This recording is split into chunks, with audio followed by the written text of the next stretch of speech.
est-ce qu'il peut y avoir variation de salaire? C'est tout à fait possible. Dans quelle mesure? Je ne peux pas vous le dire parce que je ne suis pas compétent pour ça. Je vous ai dit tout à l'heure, vous êtes ordonnateur. je suis ordonnateur, mais Est-ce que, les salaires sans sont... votre autorisation, Oui. il peut y avoir exécution des dépenses? Non? N'est-ce pas? Oui. Donc, par rapport au salaire, vous devez être à même de dire pourquoi, s'il y a variation, si la Cour vous a posé la question de savoir est-ce que les salaires peuvent varier, vous avez répondu par l'affirmative. Dans quelle mesure cela peut arriver? Je ne peux pas vous le dire. Le ministre des Finances ne peut pas vous le dire. Ceux qui peuvent vous le dire, c'est le ministre du Budget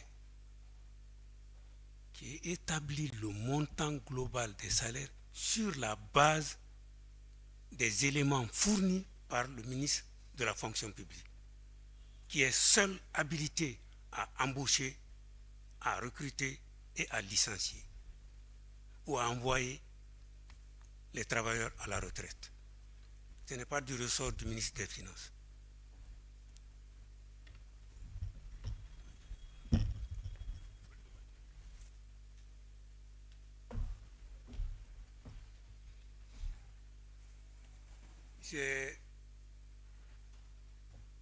J'aurais besoin de vous fournir certains éléments, donc permettez-moi de...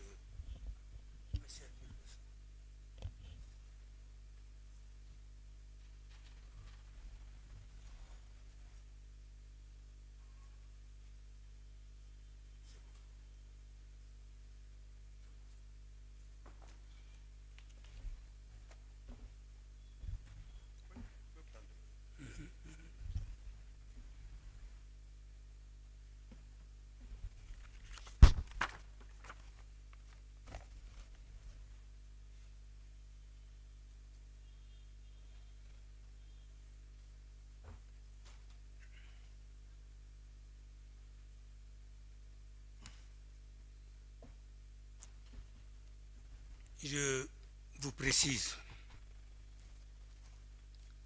les ordonnances de paiement des salaires des fonctionnaires et contractuels de l'État pour tous les ministères et institutions se font au ministère du Budget et au ministère de la Fonction publique. En effet, la gestion des actes impactant les salaires, tels que les recrutements, avancements en grade et hiérarchie, la mise à la retraite, entre autres, ne relève pas de mon domaine de compétence. Donc seuls ces deux ministères peuvent fournir les justificatifs à l'appui de leur ordonnance de paiement.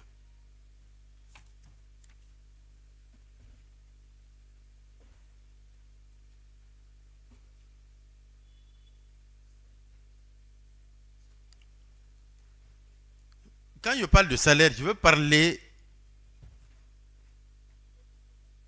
des salaires du personnel. Y compris le personnel du ministère des Finances. Y compris. Donc des fonctionnaires du département. Oui, y compris ces fonctionnaires.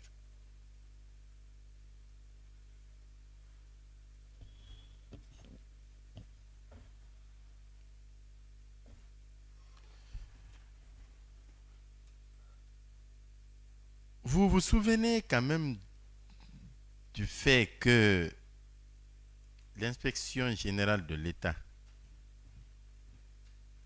a été saisie lorsque la procédure était devant le cabinet d'instruction. Et ce service a eu à établir un rapport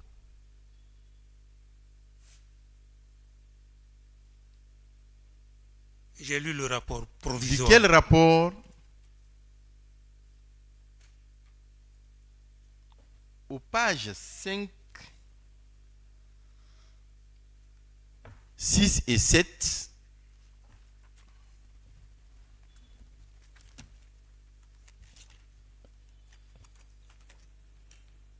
Une certaine variation importante de la masse salariale a été observée.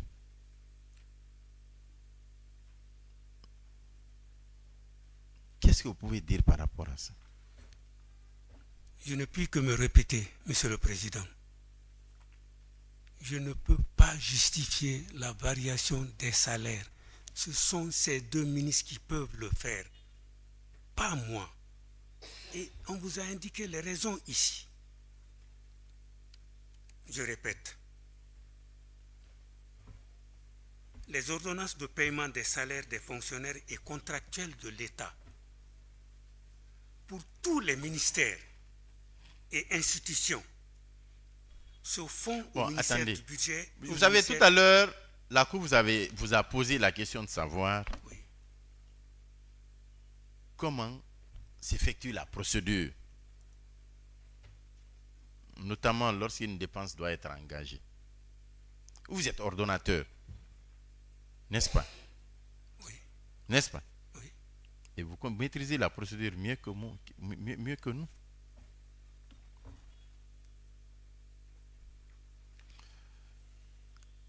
Avant l'exécution de toute dépense, la première phase, c'est la phase de bon de commande, n'est-ce pas? Allez-y. Allez-y. N'est-ce pas? Allez-y. Non, n'est-ce pas? Oui ou non? D'accord. Non. Oui ou non? Oui. C'est bien ça? Oui. Voilà. Après cette phase, il y a la phase d'engagement qui suit. Mais rien ne peut se passer. Après la phase d'engagement, il y a la phase comptable. Mais rien ne peut se passer sans l'autorisation de l'ordonnateur que vous êtes. N'est-ce pas? Oui, en principe. En principe. Oui. Maintenant, chez vous, là, oui, dans la période allant de 2018 à celle de 2021, comment vous avez effectué notamment le paiement des salaires? Pardon? Dans cette période. Oui. Comment les salaires ont été payés? Mais je vous l'ai déjà expliqué. Dans le paiement des salaires, on ne dit jamais ça, c'est le salaire du ministère de l'énergie. Ça, c'est le salaire du ministère des Finances. C'est une masse globale qui est posée sur mon bureau en 3 lettres de paiement. La première lettre de paiement, c'est le salaire des militaires. Ça, c'est la priorité. Ensuite, la lettre de paiement de la masse salariale du niveau central de l'administration. Troisièmement, la masse salariale du niveau déconcentré. C'est une masse globale.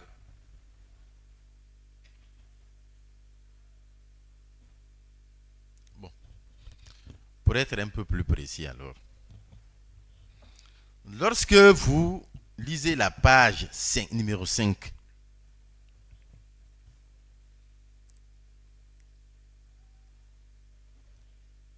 il est mentionné quelque part la constatation numéro 1. Après le tableau qui a fait la situation des salaires payés de 2018 à 2021, il y a une constatation qui en est suivie. Des constatations alors, dont celle numéro 1,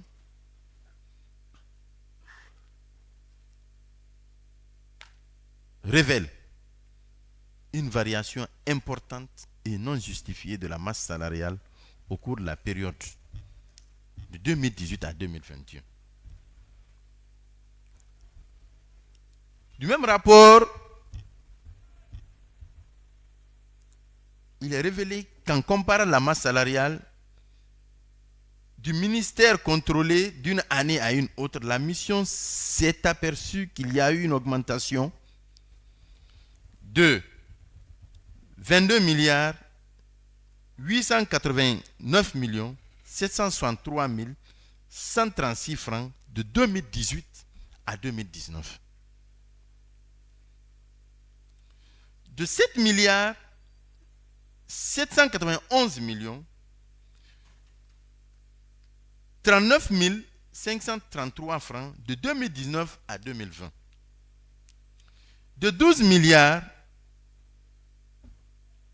011 millions 82 250 francs de 2020 à 2021.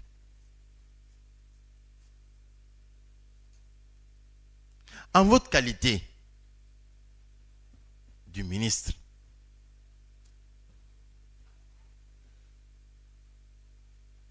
de l'économie et des finances pendant cette période, donc l'ordonnateur des dépenses, qu'est-ce que vous avez à dire par rapport à cela? Deux choses.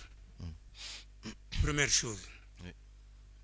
J'insiste sur le fait que la variation des salaires n'est pas du fait d'un ministre, qu'il soit ministre de l'économie et des finances, qu'il soit ministre de l'élevage, qu'il soit ministre de l'agriculture, etc.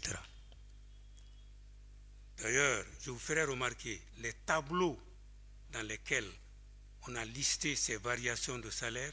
Si vous les prenez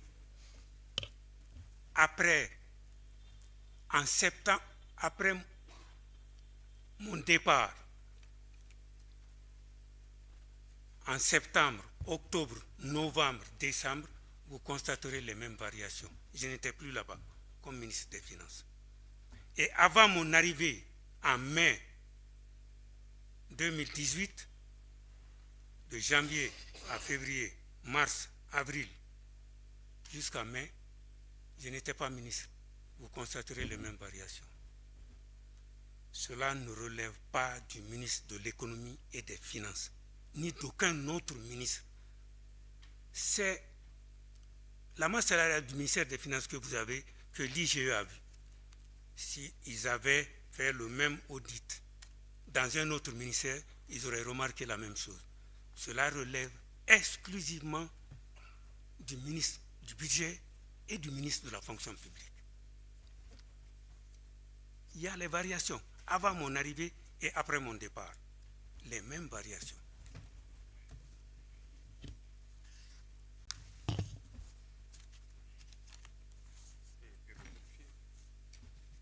Vous pouvez lire le tableau de septembre à décembre et de janvier à mai 2018.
Est-ce que vous vous souvenez des frais de location de la représentation de la Banque islamique? Oui, Monsieur le Président, j'avais payé les frais de location des bureaux de la BIT. N'est-ce pas? Donc il y avait une relation contractuelle entre l'État guinéen et cette banque? Oui, Monsieur le Président. Il y avait un accord de siège qui a été signé par la BID et le gouvernement guinéen en 2015. C'est cet accord-là que j'ai exécuté. C'est cet accord. Pardon? Cet accord. Oui. Et qu'est-ce que cet accord-là disait? Cet accord-là dit que le gouvernement guinéen s'engage à payer périodiquement les loyers des bureaux de la BID à Conakry. Vous avez cet accord? Oui. Ici? Oui. J'ai une copie.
Ok, la communication doit précéder la production.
Après mon départ, on continue à payer le loyer. Mes successeurs continuent à payer le loyer de la BIT.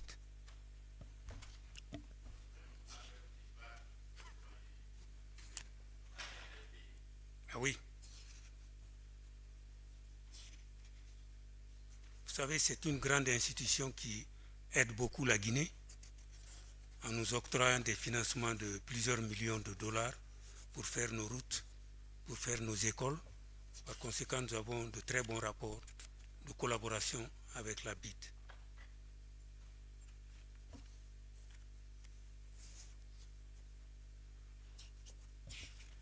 Par rapport aux travaux,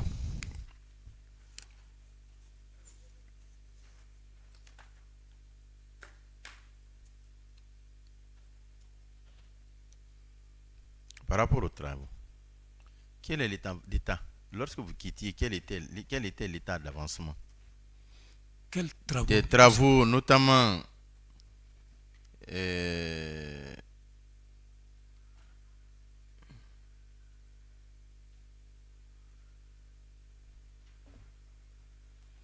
peux parler notamment des hôtels de finances publiques de Boké et de Farana.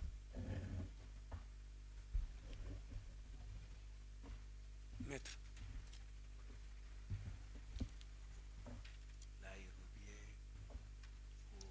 Oui, faites face à la cour. Il y a quel souci? Oui. Non, c'est C'est une concertation avec mon avocat. Après, je vais faire face. On n'aura rien à cacher. Elle va vous produire tous les actes. Oui. D'abord, pour tel coup, on m'a fait ordonnance de renvoi. Et il revient sur ça. Quel hôtel? Hôtel de Bouquet, là. Bon, mais il repose bien, vous là. De toutes les façons, l'ordonnance de renvoi. Oui, Monsieur le Président, ce sont des travaux qui ont été engagés avant que je ne sois ministre des Finances.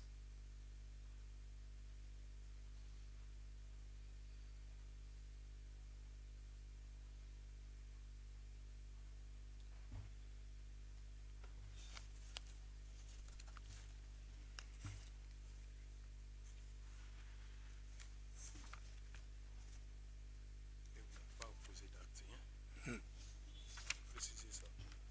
En mon temps, il n'y a eu...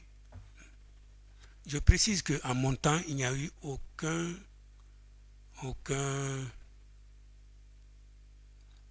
travail d'envergure tel que construction de bâtiments en mon temps, initié par moi.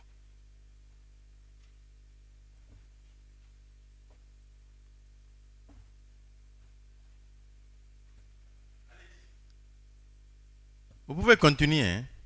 Oui, bon, je disais que les hôtels-là ont été construits, ou en tout cas on a commencé à les construire avant même que je ne sois ministre des Finances.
Ministre Diarry, 2015. Voilà, c'est la précision qu'ils ont bonne à expliquer. Ça. Il faut que vous passez. Eux, ils vont avoir des pièces. Mais le droit n'a pas de pièces. C'est ici avant. Ngafongo, ça a été signé en 2015.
Au cours des exercices 2018, 2019 et 2020,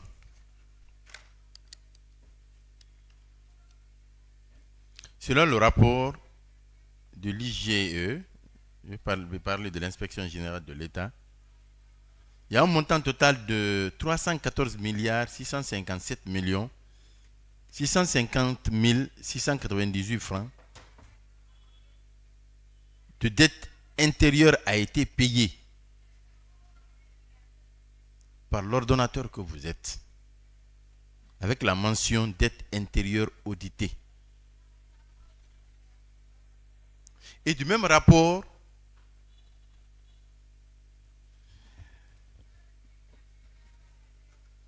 il a été observé que les arriérés intérieurs audités n'ont pas été payés aux ayants droit. Alors que les paiements ont été effectués à hauteur de 80 milliards 349 millions 913 302 francs.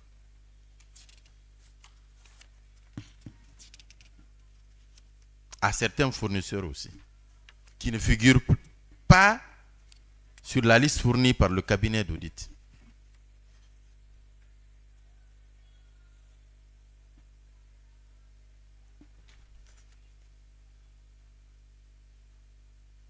Qu'avez-vous à dire par rapport à ça?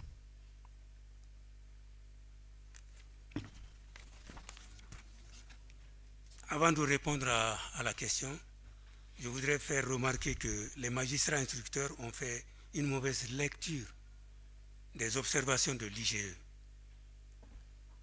Entre parenthèses, si l'IGE avait pris soin de m'appeler lorsqu'ils ont fait leur rapport provisoire, on n'en serait pas ici aujourd'hui.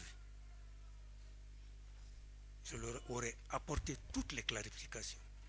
C'est dommage qu'ils n'aient pas pris soin de m'appeler pour discuter du rapport qui n'était que provisoire. Cela nous amène à tous ces débats-là. Mais je précise mon idée, Monsieur le Président. Donc, je disais que, avant de répondre à cette question, je voudrais faire remarquer que les magistrats instructeurs ont fait une mauvaise lecture des observations de l'IGE. En effet, le rapport de l'IGE fait état d'un montant de 80 milliards de francs guinéens que j'aurais payé à des créanciers sans avoir fait au préalable un audit des créances concernées. C'est très clair dans le rapport. En effet, le tableau 16 du rapport de l'IGE fait ressortir un montant de la... Le tableau 16. Je suis avec le rapport. Oui. Et précisément au niveau de la page numéro 20. Oui. Numéro 20. Oui. Et il est indiqué, il y est indiqué que les arriérés intérieurs audités n'ont pas été payés aux ayants droit. Ça, c'est le premier aspect. Le second est que les paiements ont été effectués à hauteur de 80 milliards 349 millions 913 032 francs à certains fournisseurs qui ne figurent pas sur la liste fournie par le cabinet d'audit.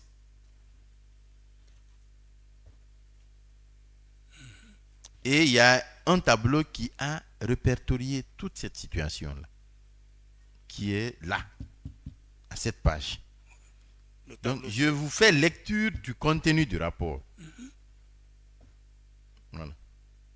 Qu'avez-vous à dire par rapport à ça? Monsieur le Président, j'ai le même rapport. Oui. Le tableau 16 Oui. porte sur un montant de 80 milliards. Oui, mais la mention qui est... J'en viens. La mention avant le tableau. Oui. Oui. Oui. Je veux parler des remarques là. Les arriérés Ou des la constatation numéro 7. n'ont pas été payés aux ayants droit. Voilà. Des paiements ont été effectués à certains fournisseurs qui ne figurent pas sur du cabinet d'audit. Cette situation se trouve présentée dans ce tableau. Nous avons fait les vérifications, Monsieur le Président. D'abord, sur un listing de 20 et quelques, nous avons retrouvé les traces de paiement sur 15 lignes. Vous dites? Je dis sur un listing Mhm. de 23, on a trouvé les traces de paiement pour 15 lignes. Mhm.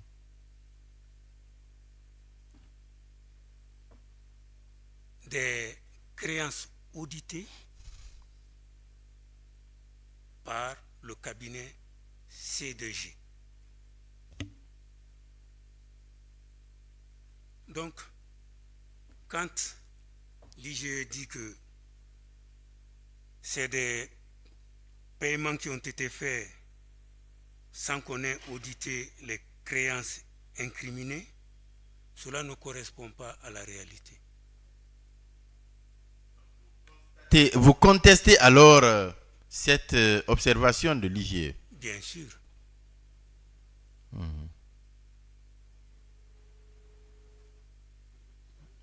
Continuez.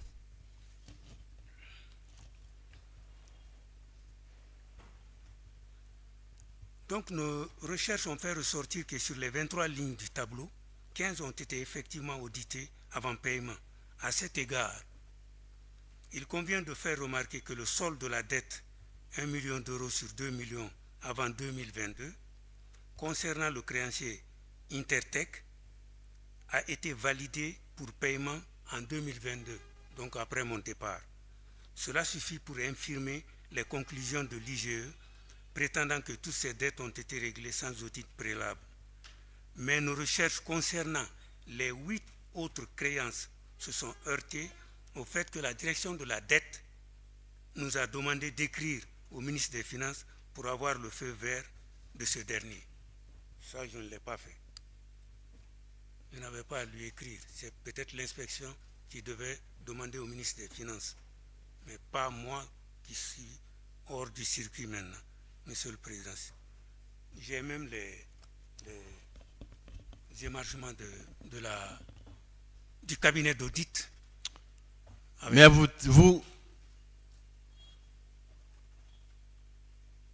vous reconnaissez dans l'observation de l'IGE selon laquelle des paiements ont été effectués aux fournisseurs à hauteur de 80 milliards et quelques. Il y a 80 milliards 349 millions 913 302 francs. Vous reconnaissez dans cette observation? Non, la question n'est pas là. Non, est-ce que vous reconnaissez dans cette observation? Est-ce que, Monsieur le Président, tel qu'il ressort du rapport de l'IGE,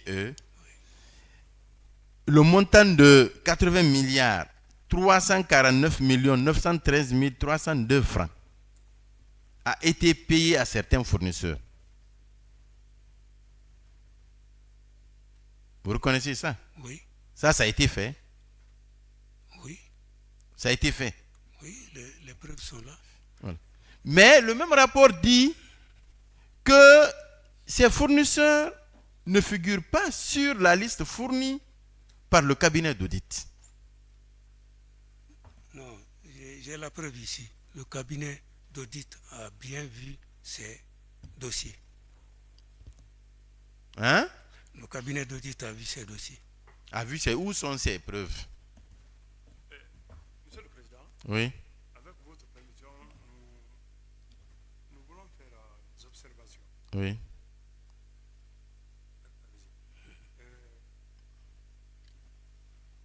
Ce document qui est à l'origine de que nous appelons rapport. J'ai remarqué que depuis le début de cette audience, vous avez toujours appelé rapport de l'IGE. Mais vous n'avez pas ajouté rapport provisoire. Oui, on veut, je parle. C'est effectivement. J'en viens, c'est Monsieur le le Président. rapport J'en viens, provisoire, Monsieur oui. le Président. Oui. Avec votre permission Oui. et les respectés assesseurs. Dans une enquête sérieuse, avec un pays normal, si on veut intenter une action contre une personne pour détournement des deniers publics, s'il y a un rapport provisoire, le principe voudrait qu'on le communique ce rapport provisoire et on lui pose des questions. À la suite de ça, il y a un rapport définitif qui peut établir que tel fait est fondé ou bien n'est pas fondé. Et, Monsieur le Président, on ne peut plus revenir en arrière.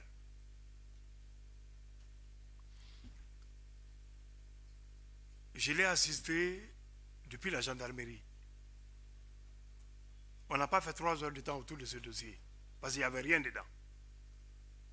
Le dossier a été communiqué avec 3-4 pages à la CRIEF. Le dossier, ils avaient du mal à ouvrir le dossier. Ils ont saisi l'IGE. L'IGE a fait ce travail. Nous avons été surpris. On nous appelle, on nous montre ça, et on a eu des difficultés de rentrer en possession d'une copie. Monsieur le Président, toutes ces erreurs, des fautes, peuvent être corrigées par vous.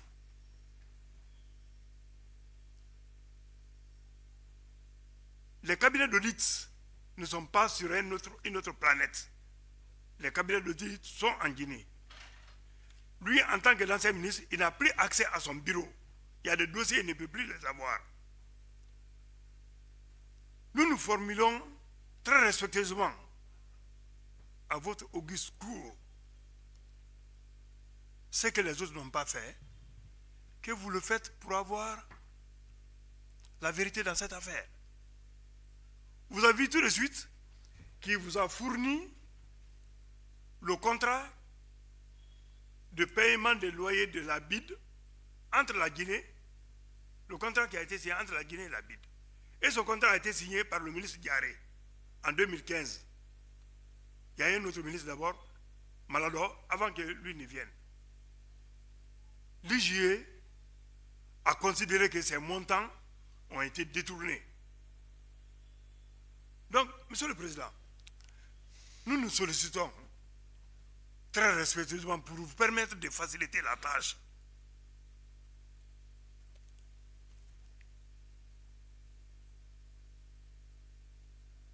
Que les spécialistes qui ont élaboré ce document acceptent de travailler avec vous et lui. Vous pouvez même faire les transports judiciaires dans ce dossier, parce que lui, il ne peut plus accéder à son bureau. Par le fait que chacun de nous connaît. Maintenant, on lui pose des questions sur certains éléments dont les réponses sont dans les archives. À cette allure, Monsieur le Président, la Cour ne se retrouvera pas. Il vous a dit ici tout de suite là qu'il a certains éléments qui justifient le paiement audité qu'il a eu par ses propres relations avec les cabinets d'audit. Monsieur le Président, est-ce qu'aujourd'hui, lui, il doit aller chercher ces éléments-là? L'instruction ne l'a pas fait.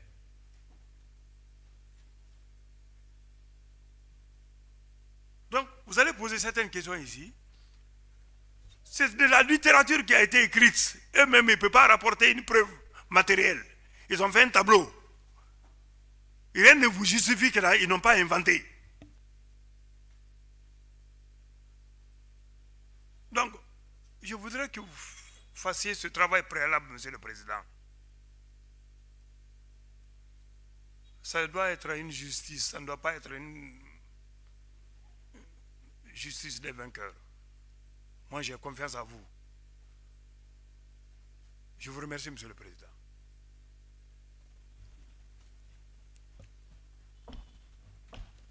Donc,